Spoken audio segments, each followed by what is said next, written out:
Haydovchilik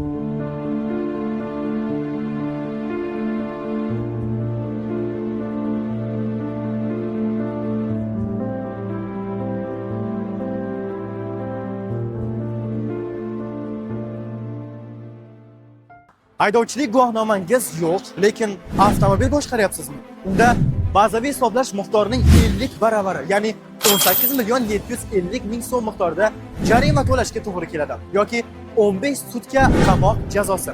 Xo'sh, bu kabi baxtsiz holatlar sizdan uzoqlashishni xohlarmidingiz?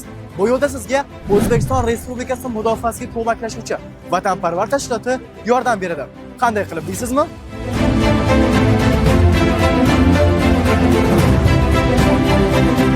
Vatanparvar tashkilotida o'qiyotganimga 4 oy bo'ldi. Bu yerda bizga tajribali, bilimli ustozlar ta'lim berishyapti, amaliy mashg'ulotlarni o'rgatishyapti.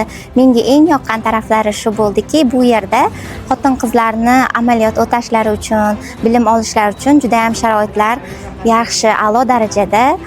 Boshqa xotin-qizlarga ham maslahat bermoqchimanki, agar siz ham haydovchilik guvohnomasiga ega bo'lmoqchi bo'lsangiz, yo'llarda ravon mashina haydashni o'rganmoqchi bo'lsangiz, Vatanparvar tashkilotiga keling, o'rganing va haydovchilik guvohnomasiga ega bo'ling.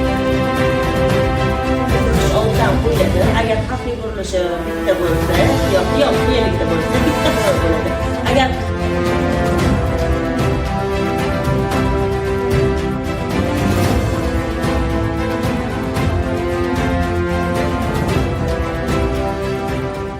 Biz bugun Vatanparvar tashkiloti Namangan viloyati Yangiqo'rg'on tuman kengashidagi o'quv dargohida turibmiz. Hozirgi kunda Yangiqo'rg'on tuman xalqini haydovchilikka bo'lgan talablarini qondirish maqsadida tashkilotimizni qayta jihozlab, sinf xonalari, o'quv moddiy negizlari, avtomobillar, zamon talabidagi javob beradigan o'quv mashq avtomobillar, sinf xonalari, animatsion tartibdagi dars jarayonlari, imtihonlarni olish va imtihon jarayonlarini tekshirish bo'yicha sinfxonalarimiz mavjud. O'rgatuvchi usta o'qituvchilarimiz yuqori malakaga ega bo'lgan, qayta tayyorlashayotgan o'qituvchilarga egamiz. Hurmatli fuqarolar, kelgusida farzandlarimizni, o'zimizni haydovchilikka bo'lgan talablarimizni, ehtiyojlarini qondirish maqsadida sizlarni taklif qilardim.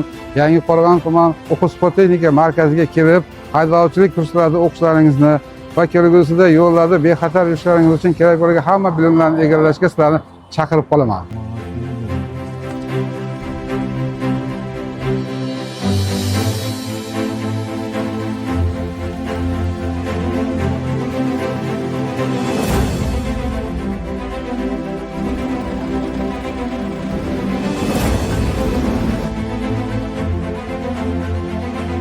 Men tadbirkorman, avtomashinam bor, lekin haydovchilik guvohnomam yo'q edi. Ancha yo'lda qiyinchiliklar, sovuq, issiq, doim mashina zakaz qilardim. Endi mana shu Vatanparvarga kelib o'qidim, bilimlarimni olib, test markaziga borib, 20 tadan 20 ta test yechdim.